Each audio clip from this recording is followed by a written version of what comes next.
భద్రాద్రి కొత్తగూడెం జిల్లా మనుగురు రామానుజవరంలో అయోధ్య కుటుంబాన్ని మంత్రి పొంగులేటి శ్రీనివాసరెడ్డి పరామర్శించారు. ఎమ్మెల్యేలు పాయం వెంకటేశ్వర్లు, తెల్లం వెంకట్రావులతో కలిసి సిపిఐ రాష్ట్ర కార్యవర్గ సభ్యులు అయోధ్యాచారి ఇంటికి వెళ్లారు.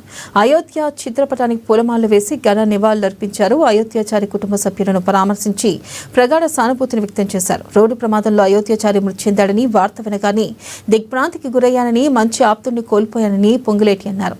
మనిషి మృతి చెందిన తర్వాత మనిషి యొక్క గొప్పతనం, మంచి కార్యక్రమాలు సమాజంలో మిగిలిపోతాయన్నారు. మంచి కార్యక్రమాలు చేసిన వ్యక్తుల్లో అయోధ్యాచారి ఒకరని మంత్రి తెలిపారు.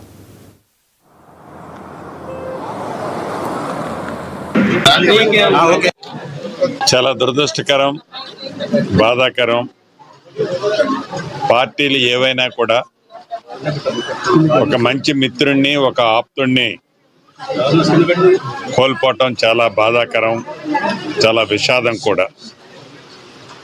మిత్రుడు అయోధ్యాచారి గారు నాకు గడిచిన 20 సంవత్సరాల నుంచి చాలా ఆప్త మిత్రుడు.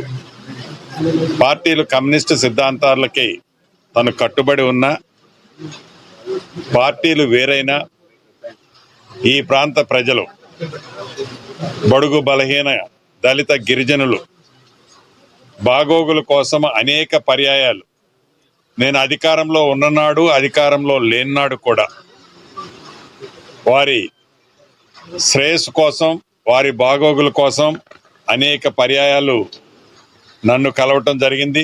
నాతో పాటు నా సహచర శాసనసభ్యులు, స్థానిక శాసనసభ్యులు పాయం వెంకటేశ్వరరావు గారు, అదే రకంగా బ్రహ్మయ్య గారు, విజయబాబు గారు, ఇంకా భద్రాచలం శాసనసభ్యులు వెంకట్రావు గారు, వీరందరినీ కూడా అనేక పర్యాయాలు ఒక్కొక్కసారి వీరిని కూడా ఎంట పెట్టుకొని రావటం జరుగుతుండేది.